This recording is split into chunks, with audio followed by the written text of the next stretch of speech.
Hello everyone. ಬಿಸಿ ಬಿಸಿ ಅನ್ನಕ್ಕೆ ಈ Andhra style ಗೊಂಗೂರ ಪಚ್ಚಡಿನ ಹಾಕಿ ತುಪ್ಪನ ಹಾಕಿ ಕಲ್ಸ್ಕೊಂಡು ತಿಂತಾ ಇದ್ರೆ ಬೇರೆ ಏನು ಬೇಕಾಗಲ್ಲ ಅನ್ಸುತ್ತೆ, ಅಷ್ಟೊಂದು ಟೇಸ್ಟಿ ಆಗಿರುತ್ತೆ. So welcome to Desi eat Desi love Desi. ಹೇಗಿದ್ದೀರಾ ಎಲ್ಲರೂ? ಈ ಗೊಂಗೂರ ಪಚ್ಚಡಿನ ನೀವು ಏನಿಲ್ಲ ಅಂದ್ರೂ ಒಂದು 10-15 ದಿನದವರೆಗೂ ಆರಾಮಾಗಿ ಸ್ಟೋರ್ ಮಾಡ್ಕೋಬಹುದು, ಆದ್ರೆ ಕರೆಕ್ಟ್ ಆಗಿರೋ ಟಿಪ್ಸ್ ನ ಫಾಲೋ ಮಾಡಿ.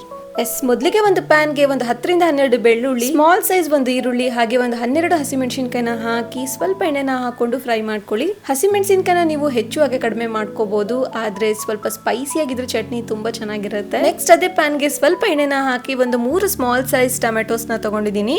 ಸೊ ಎಲ್ಲದನ್ನು ಲೋ ಫ್ಲೇಮ್ ಅಲ್ಲೇ ಚೆನ್ನಾಗಿ ಫ್ರೈ ಮಾಡ್ಕೊಳ್ಳಿ. ಈ ಟೊಮೆಟೋಸ್ ನ ಫ್ರೈ ಮಾಡ್ತಾ ನಿಮ್ಮ ಹತ್ರ ಒಂದು ಸ್ಮಾಲ್ ರಿಕ್ವೆಸ್ಟ್, ನೀವೇನಾದ್ರೂ ನನ್ನ ಚಾನಲ್ಗೆ ಹೊಸಬ್ರಾಗಿದ್ರೆ ಪ್ಲೀಸ್ ಈಗಲೇ ಸಬ್ಸ್ಕ್ರೈಬ್ ಮಾಡ್ಕೊಳ್ಳಿ, ಹಾಗೆ ಬೆಲ್ ಐಕಾನ್ ಪ್ರೆಸ್ ಮಾಡ್ಕೊಳ್ಳಿ, so that will get notification. And you will not miss my any recipes. Please keep supporting. Tomatoes ನ ಈ ತರ ಚೆನ್ನಾಗಿ ಫ್ರೈ ಮಾಡ್ಕೊಳ್ಳಿ. ಹಸಿ ಬಿಸಿ ಆಗಿದ್ರೆ ಪಚ್ಚಡಿ ಅಷ್ಟೊಂದು ಟೇಸ್ಟಿ ಆಗಲ್ಲ. ನೆಕ್ಸ್ಟ್ ಅದೇ ಪ್ಯಾನ್ ಗೆ ಪುಂಡಿ ಪಲ್ಯನ ಹಾಕಿ, ಇಲ್ಲಿ ನಾನು ಒಂದು 2.5 ಮುಷ್ಟಿಯಷ್ಟು ಪುಂಡಿ ಪಲ್ಯನ ತಗೊಂಡಿದ್ದೀನಿ. ಅಂದ್ರೆ 1.5 ಇಂದ 2 ಕಟ್ಟಷ್ಟು ಪುಂಡಿ ಪಲ್ಯನ ತಗೊಳ್ಳಿ. This is the very important step. ಪುಂಡಿ ಪಲ್ಯ ನಿಮ್ಗೆ 10-15 ದಿನದವರೆಗೂ ಚೆನ್ನಾಗಿರ್ಬೇಕು ಅಂದ್ರೆ ಪುಂಡಿ ಪಲ್ಯನ ಚೆನ್ನಾಗಿ ವಾಶ್ ಮಾಡ್ಕೊಂಡಿದ ನಂತರ ಒಂದು ಬಟ್ಟೆನ ಹಾಸಿ ಅದ್ರ ಮೇಲೆ ಇದನ್ನ ಹಾಕಿ ಸ್ವಲ್ಪ ನೀರೆಲ್ಲವುದು ಡ್ರೈ ಆಗೋಗ್ಬಿಡಿ. ಆನಂತರ ಪ್ಯಾನ್ ಗೆ ಹಾಕಿ ಸ್ವಲ್ಪ ಎಣ್ಣೆನ ಹಾಕೊಂಡು ಇದನ್ನು ಸಹ ಫ್ರೈ ಮಾಡ್ಕೊಳ್ಳಿ. ಸೊ ಈ ಸ್ಟೆಪ್ ನ ನೀವು ಫಾಲೋ ಮಾಡೋದ್ರಿಂದ ಪಚ್ಚಡಿ ಬೇಗ ಕೆಡಲ್ಲ.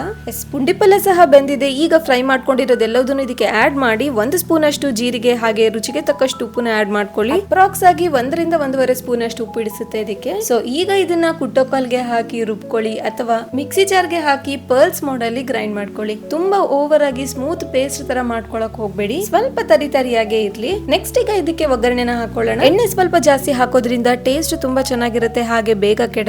ಸೊ ಒಂದು ಅರ್ಧ ಕಪ್ ಅಷ್ಟು ಎಣ್ಣೆನ ಹಾಕಿ ಒಂದು 7-8 ಬೆಳ್ಳುಳ್ಳಿ, ಹಾಗೆ ಅರ್ಧ ಸ್ಪೂನ್ ಅಷ್ಟು ಜೀರಿಗೆ, ಅರ್ಧ ಸ್ಪೂನ್ ಅಷ್ಟು ಸಾಸಿವೆ, 1-2 ಒಣಮೆಣಸಿನಕಾಯಿನ ಮುರಿದ್ಬಿಟ್ಟು ಹಾಕಿ, ಹಾಗೆ 1-2 ಕಡ್ಡಿಯಷ್ಟು ಕರಿಬೇವನ್ನ ಹಾಕಿ ಇದಕ್ಕೆ ಒಗ್ಗರಣೆನ ಕೊಡಿ. ಈ ಗೊಂಗೂರ ಪಚ್ಚಡಿ ಆಂಧ್ರದಲ್ಲಿ one of the famous recipe. Trust me, ತುಂಬಾ ಅಂದ್ರೆ ತುಂಬಾನೇ ಚೆನ್ನಾಗಿರುತ್ತೆ. ಒಂದ್ಸಲ ಟ್ರೈ ಮಾಡಿ ಅಂಡ್ ಹೇಗ್ ಅನಿಸ್ತು ಅಂತ ಮರೀದೆ ಕಮೆಂಟ್ ಅಲ್ಲಿ ತಿಳಿಸಿ. ಇವತ್ತಿನ simple but very very tasty recipe ನಿಮ್ಗೆ ಇಷ್ಟ ಆಗಿದ್ರೆ ಮರಿ ಒಂದ್ ಲೈಕ್ ಕೊಡಿ, ಹಾಗೆ ನನ್ನ ಚಾನಲ್ ನ ಸಬ್ಸ್ಕ್ರೈಬ್ ಮಾಡ್ಕೊಳ್ಳಿ. ಸೊ ಇಷ್ಟೊಂದು ಟೇಸ್ಟಿ ಆಗಿರೋ ರೆಸಿಪಿ ಮಿಸ್ ಆಗ್ಬಿಟ್ರೆ ಕಷ್ಟ. ಈಗಲೇ ಸೇವ್ ಮಾಡ್ಕೊಂಡು ನಿಮ್ ಫ್ಯಾಮಿಲಿ ಅಂಡ್ ಫ್ರೆಂಡ್ಸ್ ಜೊತೆ ಶೇರ್ ಮಾಡ್ಕೊಳ್ಳಿ. ಈ ಗೊಂಗೂರ ಚಟ್ನಿ ಮಾತ್ರ ನಮ್ಮ ಮನೇಲಿ ಎಲ್ಲರ ಫೇವ್ರೇಟ್. ನಾನು ಸಹ ಇದನ್ನ ಜಾಸ್ತಿ ಕ್ವಾಂಟಿಟಿಯಲ್ಲೇ ಮಾಡ್ಕೊಂಡು ಸ್ಟೋರ್ ಸಹ ಮಾಡ್ಕೊಳ್ತೀನಿ. ಸೊ ಒಂದ್ಸಲ ಟ್ರೈ ಮಾಡಿ. ಈ ತರ ಬಿಸಿ ಬಿಸಿ ಅನ್ನಕ್ಕೆ ಗೊಂಗೂರ ಪಚ್ಚಡಿನ ಹಾಕಿ ತುಪ್ಪನ ಹಾಕೊಂಡು ಕಲಸಿ ತಿಂತಾ ಇದ್ರೆ ಇಟ್ಸ್ ಅಮೇಝಿಂಗ್. ಸೊ ಇದೇ ತರ ಟೇಸ್ಟಿ ರೆಸಿಪಿ ಜೊತೆ ಮುಂದಿನ ವಿಡಿಯೋದಲ್ಲಿ ಸಿಗ್ತೀನಿ. ಅಲ್ಲಿವರೆಗೂ ಟೇಕ್ ಕೇರ್, ಬಾಯ್.